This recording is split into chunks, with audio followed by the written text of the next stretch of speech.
and welcome everyone. உங்க எல்லாருக்குமே தெரியும் யூசுவலா இந்த மாதிரி ஒரு டெஸ்ட் சீரிஸ் வந்தோம் அப்படினாலே ஆடுகளம் சீரிஸ் ரொம்ப ரொம்ப முக்கியம். இன்னைக்கு ஆடுகளத்துல ஃபீச்சர் பண்ண போற கிரவுண்ட் எது அப்படின்னு பார்த்தோம்னா சூப்பர் ஸ்போர்ட் பார்க் அப்படின்னு சொல்லக்கூடிய முதல்ல பேர் வச்ச இடம் செஞ்சுரியன் பார்க். உங்களுக்குலாம் முன்னாடியே சொல்லியிருக்கேன், இங்கிலாண்டில் நிறைய கிரவுண்ட் இருந்தது, எமிரேட் ஸ்பான்சர் பண்ணுறாங்க, அந்த மாதிரி வேற ஒரு ஸ்பான்சர் இருப்பாங்க. ஸோ இந்த மாதிரிலாம் இருக்கிற இடத்துல சூப்பர் ஸ்போர்ட் அப்படிங்கிற இவங்களோட இந்த சேனல், அதாவது ப்ரொடக்ஷன் கம்பெனி ஆர் த டெலிவிஷன் நெட்வொர்க் கம்பெனி தான் வந்து இந்த கிரவுண்டோட ஸ்பான்சரு. 2 எண்டு இருக்குது. நம்ம இங்கே தான் இருக்கோம், இந்த கிரவுண்ட்லேயே இருக்கிறதுனால அப்படியே உங்களுக்கு காமிச்சிடுறேன். கேமராமேன் கொஞ்சம் எக்ஸ்பர்ட்டுங்கிறதுனால கரெக்டாக ஃபாலோ பண்ணுவார்னு நினைக்கிறேன். இப்போ நம்ம ட்ரெஸ்ஸிங் ரூமில் இருக்கோம். இந்த ட்ரெஸ்ஸிங் ரூம்லேருந்து கரெக்டாக பார்த்தோம் அப்படின்னா பாருங்கள், கிரவுண்டில் வந்து ப்ராக்டிஸ் நடந்துட்டுருக்கு. இந்த சைடு வந்து ஹெனாப் ரிவர் எண்டு, இந்த சைடு வெஸ்டர்ன் பெவிலியன் எண்டு அப்படின்னு சொல்லுவாங்க. ஸோ இப்போ நம்ம எங்கே நின்றுட்டுருக்கோம் அப்படின்னு பார்த்தோம்னா இந்தியன் டீம் ட்ரெஸ்ஸிங் ரூம் அப்படின்னு நினைப்பீங்க. அதுதான் கிடையாது. இப்போ நம்ம நிற்கிறது வந்து south African team dressing room. எங்கடா அவங்களாம் காணும் அப்படின்னு தேடுறீங்க. அவங்களாம் இன்னும் வரல பபுளுக்கு. ரொம்ப நாள் முன்னாடிலாம் வந்து பபுளில் இருக்க முடியாதுங்கிற காரணத்தினால அவங்களாம் வரல. பட் இதில் ஒரு சின்ன ஒரு சர்ப்ரைஸ் ஒன்று இருக்குது. எப்போதுமே எங்களுக்கு தான் இந்த ட்ரெஸ்ஸிங் ரூம் கொடுப்பாங்க. இந்த மாதிரி கேசஸ்லாம் இன்க்ரீஸ் ஆகி ஓமிக்ரான் சமயத்தில் கூட இந்த டூருக்கு வந்ததுனாலையா என்னன்னு தெரியல, எங்களுக்கு ரொம்ப நைஸாக இருந்து அவங்களோட ட்ரெஸ்ஸிங் ரூம் அந்த பக்கம் எங்களுக்கு விட்டு கொடுத்துருக்காங்க. அங்கே பாருங்க நின்றுட்டு இருக்காங்க. அங்கே தான் வந்து எங்களோட ட்ரெஸ்ஸிங் ரூமு. யூஸ்வலாக இங்கிட்டு தான் உட்காருவோம், இப்போ அங்கிட்டு உட்காந்துருக்கோம். எங்களுக்கு அந்த பக்கத்தை கொடுத்துட்டு, அதான் என்ன சொல்லுவாங்க, அதிதி தேவோ பவ அப்படின்வாங்க. நம்ம ஊரெல்லாம் கெஸ்ட் இம்பார்ட்டன்ட்னுவாங்கல்ல. ஸோ அவங்களோட வீட்டையே நமக்கு தியாகம் பண்ணி கொடுத்துட்டு அந்த பக்கம் நம்மளை உட்காந்து வச்சுருக்காங்க. அப்புறம் அந்த கிரவுண்டு வந்து எனக்கு நிறைய விஷயத்துக்காக ரொம்ப பிடிக்குங்க. 2009 ஐபிஎல்லில் வந்தது தான் எனக்கு இந்த கிரவுண்டில் ஃபஸ்ட்டு மெமரி. அப்போ வரும்போது இந்த கிரவுண்டு வந்து டைட்டன்ஸ் அப்படின்னு சொல்லக்கூடிய ஒரு டீமோட ஹோம் கிரவுண்ட். நம்ம டைட்டன்ஸ்க்கு யாரெல்லாம் ஆடிருக்காங்க, நம்ம ஆல்பி மார்க்கல் ஆடிருக்காரு, ஏபிடி வில்லியர்ஸ் ஆடிருக்காங்க, டேவிட் வீசா ஆடிருக்காரு, ஹைனோ குன் ஒருத்தர் ஆடிருக்காரு. இப்போ கரண்ட் டீம்லேயும் ஏகப்பட்ட இன்டர்நேஷனல் ஸ்டார்ஸ் விளாட்றாங்க. முன்னாடி நார்தர்ன் டிரான்ஸ்வாலோட ஹோம் கிரவுண்டு. நல்லா இன்னொரு தடவை சொல்கிறேன், சவுத் ஆஃப்ரிக்கன் நேம்லாம் கொஞ்சம் ஹார்ட் ஆக்சென்ட்டோட சொல்லணும். நார்தர்ன் டிரான்ஸ்வால் அவங்களோட ஹோம் கிரவுண்டு. இப்போ வந்து டைட்டன்ஸோட ஹோம் கிரவுண்டு. டைட்டன்ஸ் வந்து இங்கே வந்து எப்படின்னா, ஒரு பழைய காலத்தில் நம்ம டீம் நம்ம ஊரில் மும்பை, டெல்லி இவங்கெல்லாம் வந்து எப்போ பார்த்தாலும் ஜெயிச்சுனே இருப்பாங்கல்ல, அந்த மாதிரி இந்த டைட்டன்ஸ் வந்து எப்போ பார்த்தாலும் ஜெயிச்சுட்டே இருப்பாங்க. அதுதான் இவங்களோட ஒரு பியூட்டிஃபுல்லான ஒரு விஷயம். இங்கே என்னென்னா, இன்னொன்று, நம்ம இப்போ அகமதாபாத் கிரவுண்டு ரீசெண்டாக கட்டியிருக்காங்கல்ல, நரேந்திர மோடி கிரிக்கெட் ஸ்டேடியம், அந்த மாதிரி அவ்வளோ இல்லைனா கூட இங்கேயும் பழனி படிக்கட்டு பாரு, இங்கே பாருங்கள் இவ்வளோ தூரம்.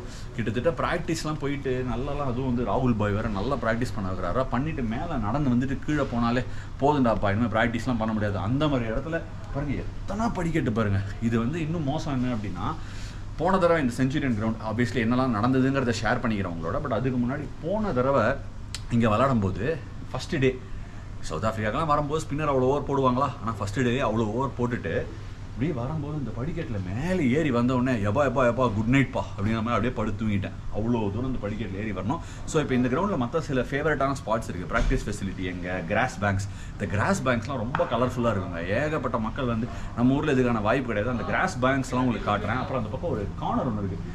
ஏன்னு பார்த்தீங்கன்னா காசில் கார்னர் அப்படின்னு போட்டிருக்கேன். அந்த இடத்துல பயங்கரமாக கலாச்சாங்க. போன தடவை நான் வந்தபோது அங்கே ஒரு பியூட்டி ஒன்று இருக்குது, அதையும் காட்டுறேன் உங்களுக்கு. வாங்க ஃபாலோ பண்ணுங்க. இப்போ நான் நடந்துக்கிட்டே பேச போகிறேன். நீங்கள் பாட்டு உடனே walk the talk with Shekhar Gupta நினச்சிடாதீங்க. இது செஞ்சுரியனை படிக்கட்டு எவ்வளோ நேரம் கீழே இறங்கி போக வேண்டியிருக்கு அப்படிங்கிறத நீங்கள் இப்போ பார்ப்பீங்க.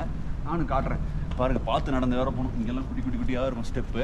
ஸோ இப்போ நான் உங்களை கூப்பிட்டு போகிறது ரைட்டில் இருக்க பாருங்கள், கிராஸ் பேங்க்ஸ். எங்களோட ப்ராக்டிஸ் நடந்துட்டு இருக்கேப்பா, பார்த்து எடுப்பா. நான் பாட்டு அப்படியே உழுந்து வச்சுட்டு போகிறேன். டெஸ்ட் மேட்ச் எல்லாம் வருது. ஸோ நான் முன்னாடியே சொன்னல, இங்கே பாருங்கள், இந்த சைடு எங்களோட வெஸ்ட் டெரஸு, இந்த பக்கம் வந்து ஹெனாப்ஸ் ரிவர். அந்த பக்கம் ரிவர் இருக்கிறதுனால அந்த மாதிரி பேர் கொடுத்துருக்காங்க. ஸோ நம்ம இந்த கிராஸ் பேங்க்ஸ் இந்த பக்கம் இவர் காட்டுவார், நம்மளோட ஃபோட்டோகிராஃபர். அவர் தான் என்னை இந்த ட்ரெயிலில் பண்ண வச்சிருக்காரு. இந்த கிராஸ் பேங்க்ஸுக்கு பின்னாடி ப்ராக்டிஸ் ஃபெசிலிட்டி இருக்குது.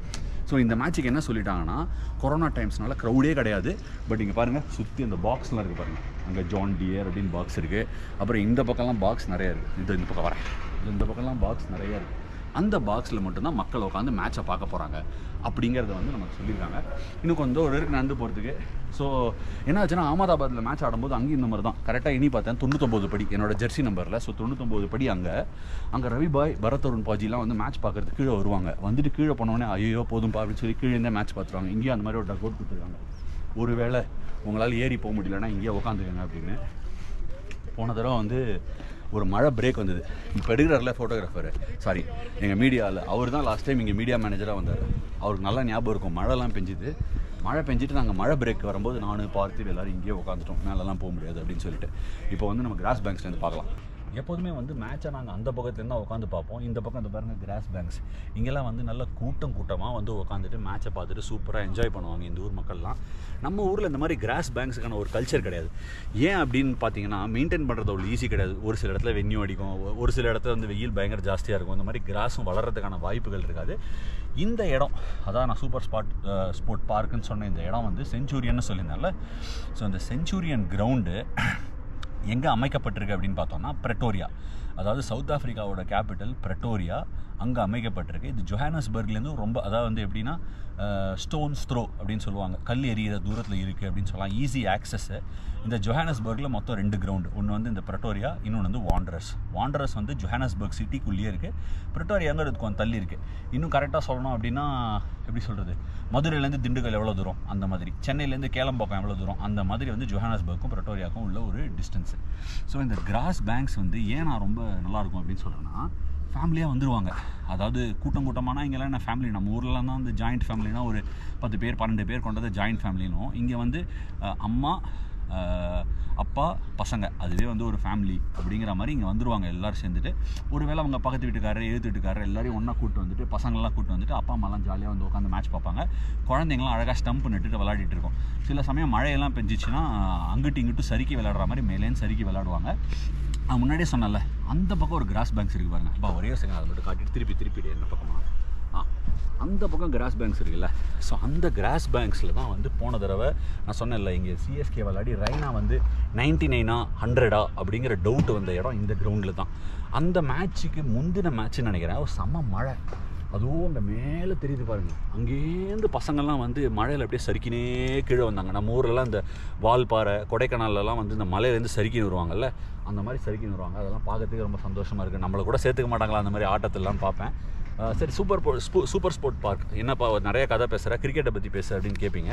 ஸோ இது என்ன அப்படின்னு பார்த்தோம்னா, சவுத் ஆஃப்ரிக்கன் கிரிக்கெட்டோட பேஸ்டியன் அப்படின்னு சொன்னால் மிகையே கிடையாது. ஏன் சொல்கிறேன்னா 26 டெஸ்ட் மேட்ச் ஆடிருக்காங்க சவுத் ஆஃப்ரிக்கா. இங்கே 21 டெஸ்ட் மேட்ச் ஜெயிச்சிருக்காங்க, 21 ஜெயிச்சிருக்காங்க. எவ்வளோ 21. அதை தவிர 2 ட்ரா பண்ணியிருக்காங்க, 2 தோற்றுருக்காங்க.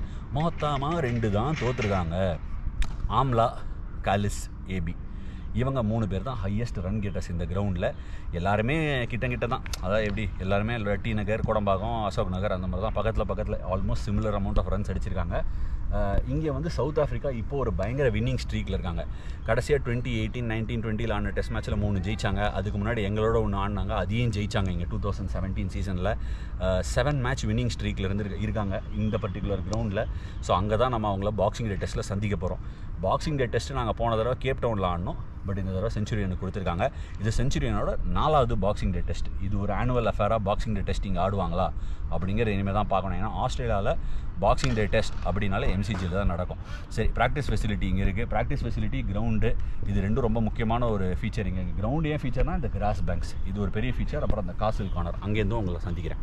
See you there. சரி, இப்போ நம்ம இங்கே தான் வந்திருக்கோம். கிரவுண்ட்லேருந்து இந்த கிராஸ் பேங்க்ஸ்லேருந்து பின்னாடி அதாவது சொல்கிறது, எங்கள் சித்தப்பா வீட்டிலலாம் வந்து பின்னாடி வழியாக போனால் தோட்டம் வரும். அந்த மாதிரி அவங்க இந்த வீட்டிலேருந்து பின்னாடி வழியாக வந்தால் இங்கே ப்ராக்டிஸ் ஃபெசிலிட்டிக்கு வந்திருக்கோம். எனக்கு கேவலமாக பார்க்குறாரு அஜிங்கியா வேறு, என்னடா பண்ணுறாங்க புரியாத பஸ்ஸில் பேசுகிறான்னு. இதுதான் ப்ராக்டிஸ் நெட் ஃபெசிலிட்டி. இந்த ப்ராக்டிஸ் நெட் ஃபெசிலிட்டி பார்த்தோம்னா இது easily one of the most biggest பிச்சஸுங்க இந்த கண்ட்ரிலே எனக்கு தெரிஞ்சு. அதாவது வேர்ல்டுலேயே கூட சொல்லலாம். இந்த பிச்சில் வந்து ஃபாஸ்ட் பவுலரை எதிர்கொள்ளுறது வந்து ரொம்ப கஷ்டமாக இருக்கும். பறக்கும் லைட்டாக விக்கெட்டு. அப்படியே நடந்து போய் பேசலாம். வைதவே இவங்க 2 பேர் எங்களோட ஸ்லிங்கர்ஸு. அவங்க போட்டாலே கொஞ்சம் பயமாக தான் இருக்கும், அப்படியே அடிவத்தெல்லாம் புள்ளியே கரைக்கும். ஸோ இந்த ஃபெசிலிட்டியில் வந்து பாருங்கள் எத்தனை பிச்சு கொடுத்துருக்காங்க. இது எல்லாமே எங்களுக்கு ப்ராக்டிஸ் பண்ண தான் கொடுத்துருக்காங்க.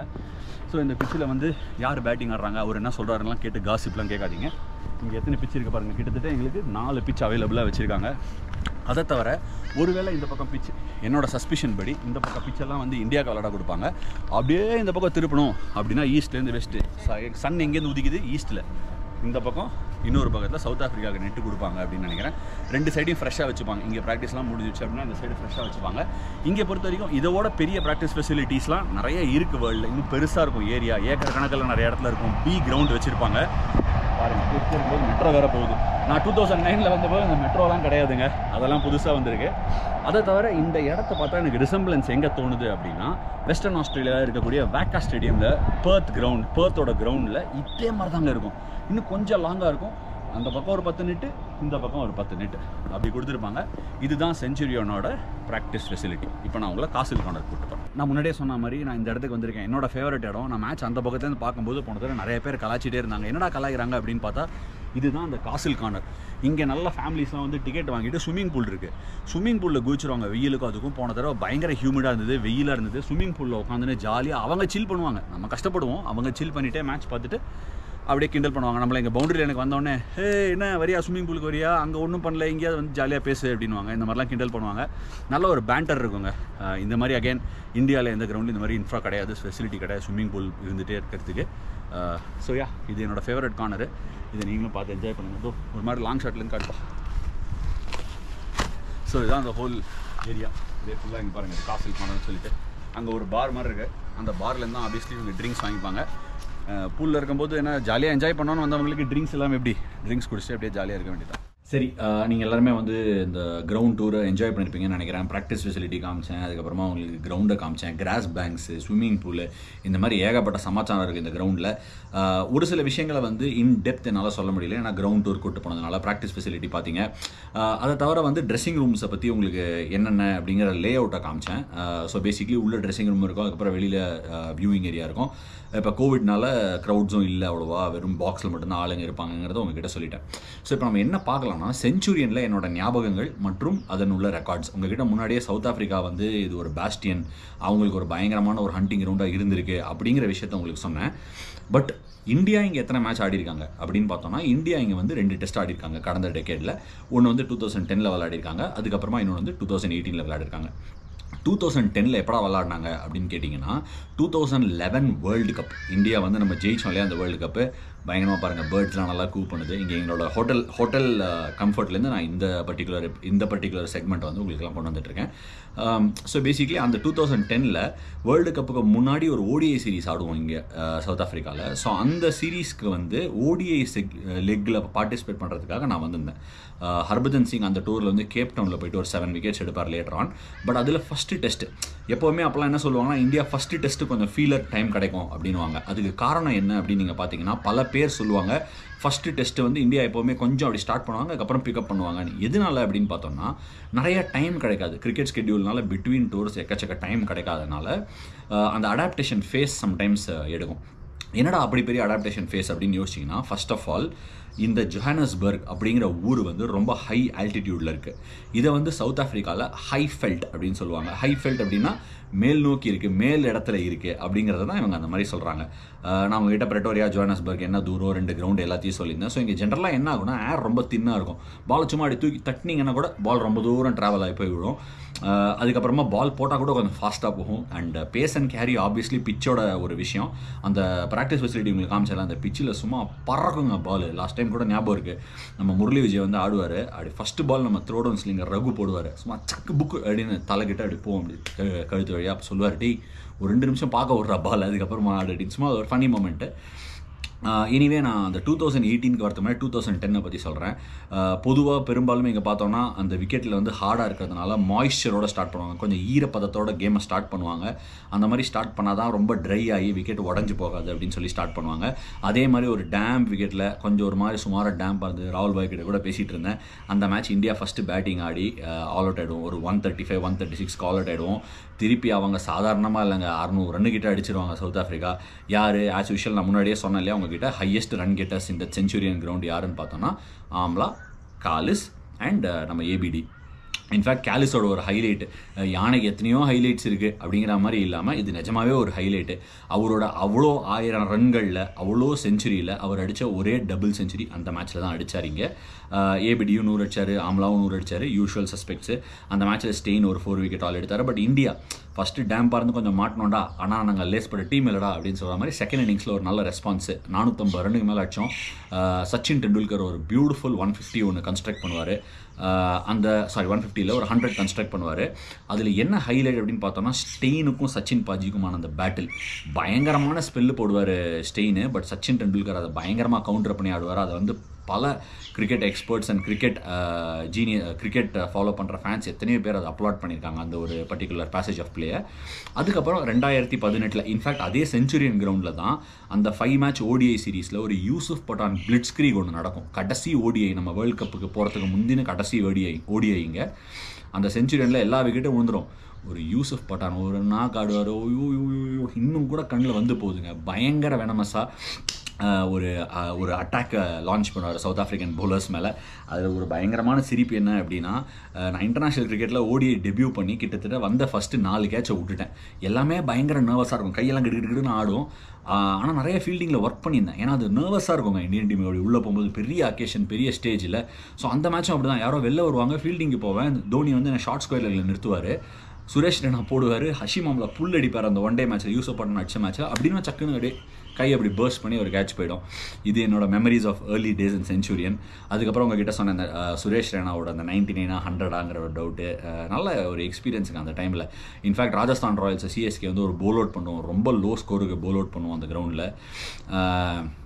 இன்ஃபேக்ட் வந்து ஈஸ்ட் லண்டன்லையா இங்கேயான்னு தெரில, ஈஸ்ட் லண்டன்லாம் நினைக்கிறேன், அந்த ஒரு ஃபேமஸ் வீடியோ ஒன்று ஷதாப் ஜகாத்திக்கும் பத்ரிநாத்தும் ரன் அவுட் டுவேன் ஸ்மித்துக்கு ட்ரை பண்ணுவாங்க.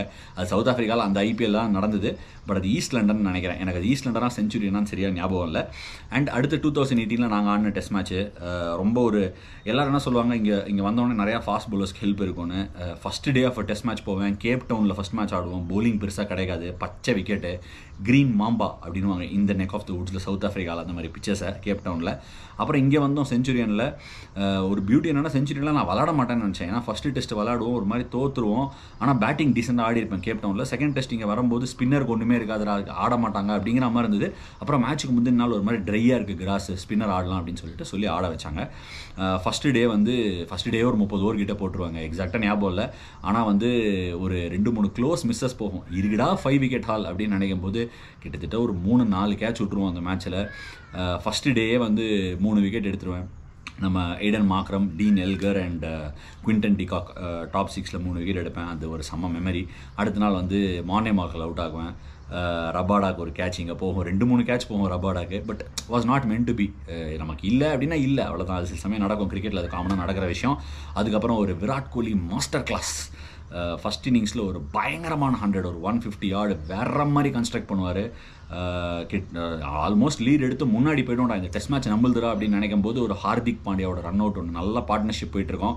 பாவம் அப்படியே மிடான் லஸ்டடி ரிலாக்ஸ்டாக பின்னாடி வருவார். ஒரு பின்னாடி பார்த்துட்டு இருக்கும்போது ஒரு த்ரோ வந்துச்சு, ரன் அவுட் ஆகிடுவார் ரெஃபரலில். அது ஒரு மாதிரி ஒரு டேர்னிங் மூமெண்ட். அதுக்கப்புறம் நான் வந்து பேட்டிங் ஆடி ஒரு 40 ரன் அடிப்பேன். க்ளோஸாக எடுத்துகிட்டு போய் ஒரு 20 ரன் 25 ரன் கிட்ட நமக்கு ஃபஸ்ட் இன்னிங்ஸ் டெஃபிசிட் வந்துடும். அப்புறம் செகண்ட் இன்னிங்ஸ் திருப்பி ஒரு Faf and AB master class பயங்கரமாக ஆடுவாங்க. ஏபி ஃபஸ்ட்டு டெஸ்ட்லையும் கேப் டவுனில் ஆனார், அதே மாதிரி வந்து ஆடுவாங்க. ஒரு மாதிரி டிஃபிகல்ட் விக்கெட், ஒரு மாதிரி அப் அண்ட் டவுனாக போகும். நம்ம பும்ரா விக்கெட் எடுப்பார், ஷமி விக்கெட் எடுப்பார். அதுக்கப்புறம் கிட்டத்தட்ட ஒரு 250 ரன் அடித்து நமக்கு ஒரு 287 டார்கெட் கொடுப்பாங்க. இந்த பார்ட் ஆஃப் த வேர்ல்டில் அந்த கிரவுண்டில் பர்டிகுலர்லி 280 சேஸ் ஆனதே இல்லை. ரொம்ப கடினமான ஒரு சேஸு. போல் அவுட் ஆகிடுவோம், ஒரு 150க்குள்ளே போல் அவுட் ஆகிடுவோம்.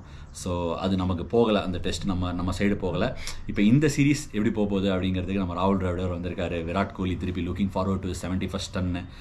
எனக்கும் ஒரு நல்ல ஒரு எக்ஸ்பீரியன்ஸ், நல்ல டூர். சவுத் ஆஃப்ரிக்காவில் இந்தியா ஜெயிச்சதே கிடையாது. அதனோட முதல் பேட்டில் செஞ்சுரியனில் நடக்குது. செஞ்சுரியனோட மெமரிஸ், கிரவுண்ட் டூர் எல்லாம் கொடுத்துருக்கேன். என்னோட ஃபேவரட் ஸ்பாட்டு அந்த இடத்துல, அந்த ஸ்விம்மிங் பூலில் உட்காந்து மேட்ச் பார்க்குறவங்க தான். போன தடவை நான் போலிங் போட்டு போய் ஒரு பால் நிற்கும் போது அங்கேருந்து ஹேன்னு கத்தி நம்ம ஊரெலாம் இப்படி கலாய்ப்பாங்க, ஜாலியாக அந்த மாதிரி கலாட்டா பண்ணுவாங்க மக்கள். இந்த தடவை அந்த மக்களெல்லாம் மிஸ் பண்ணுவேன், ஏன்னா எல்லா க்ரௌடும் வராது. பட் வரப்போகிற க்ரௌடு இந்த மேட்ச் என்ஜாய் பண்ணுவாங்கன்னு நினைக்கிறேன். நீங்களும் டெஃபினட்டாக டிவியில் மேட்சை பாருங்கள், என்ஜாய் பண்ணுங்கள், எங்களோட பெஸ்ட்டை கொடுப்போம். யூஸ்வலாக 1:30 மணிக்கு ஸ்டார்ட் ஆகும் சவுத் ஆஃப்ரிக்கானாலே, எனக்கு அதான் சின்ன வயசுல ஞாபகம். நீங்களும் பார்த்து என்ஜாய் பண்ணுங்கள். Thank you so much. Super sport park செஞ்சுரியனோட ஆடுகாலம் நீங்கள் என்ஜாய் பண்ணிப்பீங்கன்னு நம்புகிறேன். அடுத்த எபிசோட் வாண்டர்ஸை பற்றி பேசும்போது சந்திக்கலாம். தேங்க்யூ.